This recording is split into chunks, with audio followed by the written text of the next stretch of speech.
Hi, everyone. Welcome to the Monday edition of Source 16 News. I'm Eddie Owen. Thanks for joining us. Topping our news, a Fort Campbell soldier has been arrested for allegedly trying to hire a hitman to kill his ex-girlfriend.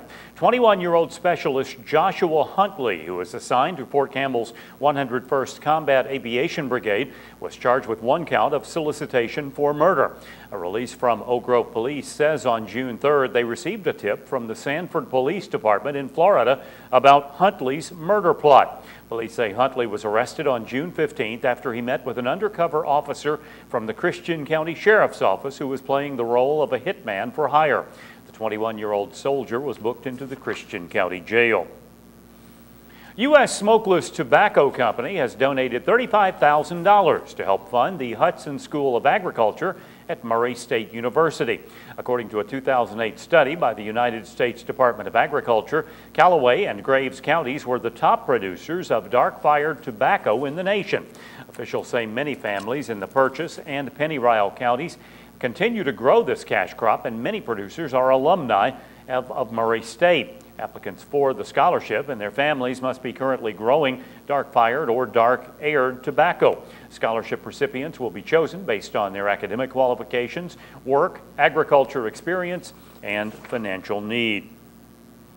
Transportation cabinet officials are warning Graves County residents to heed barricades and stay off Kentucky 1241 bridge over Mayfield Creek.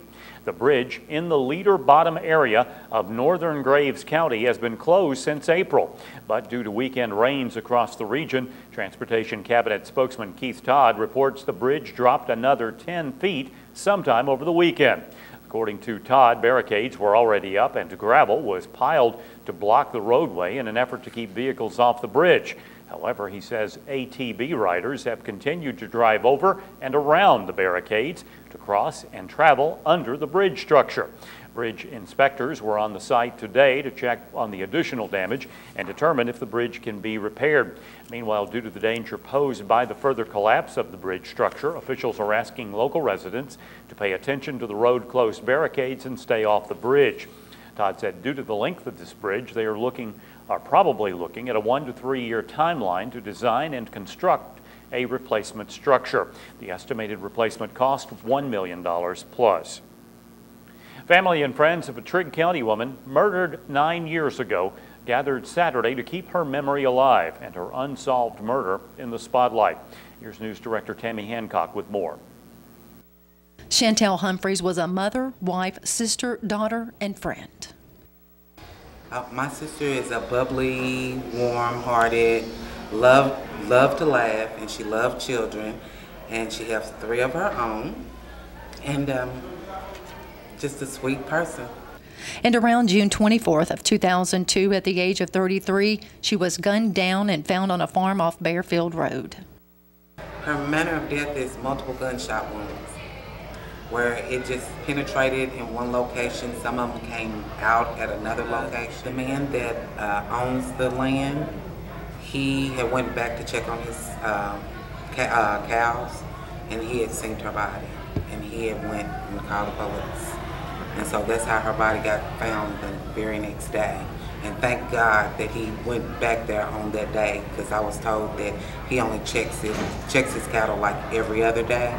But thank God that he went that day. Saturday, family and friends held the 3rd annual Chantel Matters Gone But Not Forgotten event at the Trigg County Recreation Complex to keep her memory alive. I hope this event to make the community, or let the community know that how much Chantel has her death and the way she was killed, it has affected not only her family but the whole community. And I want to bring awareness each year to let people know that we have not forgotten. We still want closure as a family and as a community to heal. And for the new sheriff, solving Chantel's murder is one of his top priorities. Chantel Humphreys is one of the reasons that I'm here. About a year prior to me filing to run for sheriff, I sent a letter to the state police asking, give me 6 months when I come back from active duty. I was on active duty orders at the time. Give me 6 months in this case. I was denied that at that time. I made the decision that I was going to run for sheriff. So this is part of the reason that I'm here. There was other reasons, but that was something that was really near and dear to me. So why is this case special to him? I was on my way to Post 1, Mayfield, the day that Chantel's body was found. I was about halfway to Post on I-24 and I got the call to turn around and I went back there. So that was the first murder scene that I'd ever been to. And you don't forget that. Sheriff Burnham says he stays in close contact with Chantel's family and there could be a break in the case soon. Just this past week I had a meeting with Mr. Olvey and Detective Silfies, and progress is being made. I was asked and respect to keep it at that as far as that, but I've spoken with Chantel's family some more, and I think real progress is being made, and I think that this case will, that Chantel will have justice. Since Tree County does not have a Crime Stoppers program, all the money raised from Saturday's event will go towards a reward to find Chantel's killer. Tammy Hancock, Source 16 News.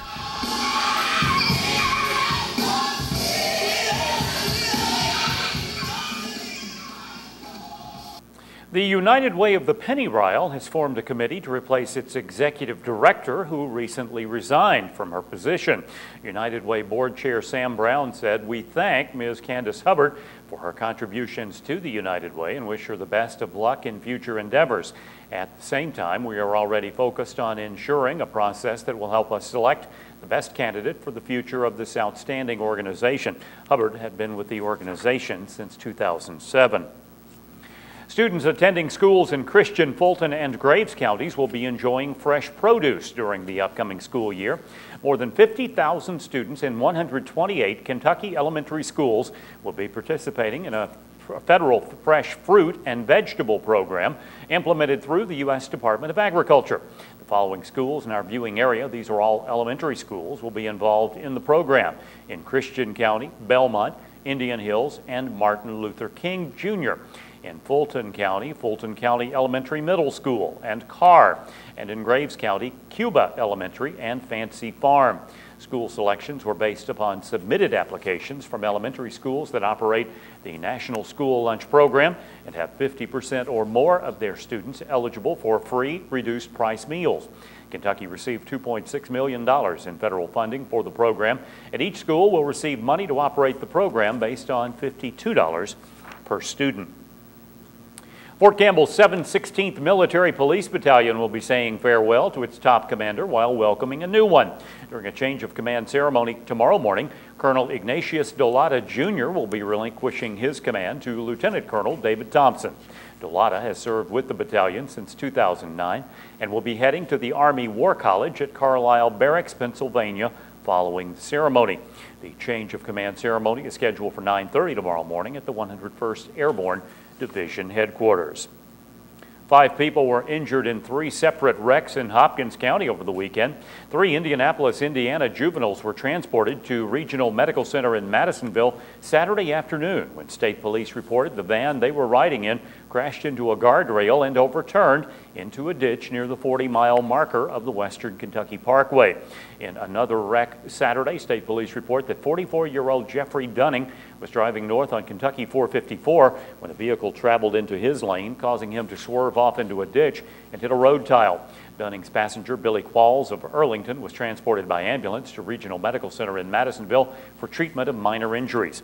And Friday night around 10 o'clock, state police report 83-year-old Dorothy Stanley of Greenville was taken to Regional Medical Center after the car she was riding in was rear-ended by an SUV on the Pennyrile Parkway near the 36-mile marker in Hopkins County. A Clarksville woman was transported to the hospital Saturday afternoon following a motorcycle wreck on Fort Campbell Boulevard. Hopkinsville police say 28-year-old Briar Kincaid of Clarksville was making a right turn onto Pleasant View Acres Drive off of Fort Campbell Boulevard when the rear wheel on his motorcycle lost traction, causing him to lose control. According to police, Kincaid's passenger, 30-year-old Jillian Davis, suffered injuries to her left elbow and head and was transported by ambulance to Jenny Stewart Medical Center for treatment. Governor Steve Beshear announced today that the All-Tech FEI World Equestrian Games held last year at the Kentucky Horse Park had an economic impact of $201.5 million. Governor Beshear said the World Equestrian Games were indeed a success, and this report illustrates the positive result that our local and state governments our volunteers, the business community, and the citizens of the Commonwealth working together can have. It also underscores the important role of the Kentucky Horse Park and the legacy the Games will have for future years. The Alltech World Equestrian Games Foundation reported that it sold or provided complimentary tickets to over 419,000 visitors from 63 countries and all 50 states. The economic impact took into account direct spending that accounted for $128.2 million, which included guest spending at the horse park, lodging, restaurants, shopping centers, and retail outlets. 2 Crofton men were taken into custody recently for allegedly burglarizing multiple homes. Christian County Sheriff's deputies charged 20-year-old Christopher Powell and 19-year-old John Bilyeu with 1 count of second-degree burglary. According to a report, the 2 men unlawfully entered and burglarized 3 homes in Christian County between April 26th and June 15th, and they stole several flat-screen televisions and an Xbox. Bilyeu and Powell were booked into the Christian County Jail and have other charges pending against them. Here's a look at some upcoming chamber events. They're brought to you by the Hopkinsville Christian County Community Vision Plan. One of the chamber's newest members, 360 Computers, will host a ribbon-cutting ceremony Wednesday morning at 11:30 at 800 South Main Street in downtown Hopkinsville. Parking will be available in the Virginia Street parking lot behind the 360 Cornerstone building on Main Street. And the Western Kentucky Regional Blood Center will host a blood drive tomorrow and Wednesday from 10 a.m. until 7 p.m. at 1902 South Virginia Street. All blood donors will receive a T-shirt, and a $5 donation goes toward Breakdown Western Kentucky for every pint of blood given. For more information, call 1-888-684-9296. These chamber events brought to you by the Hopkinsville Christian County Vision Plan.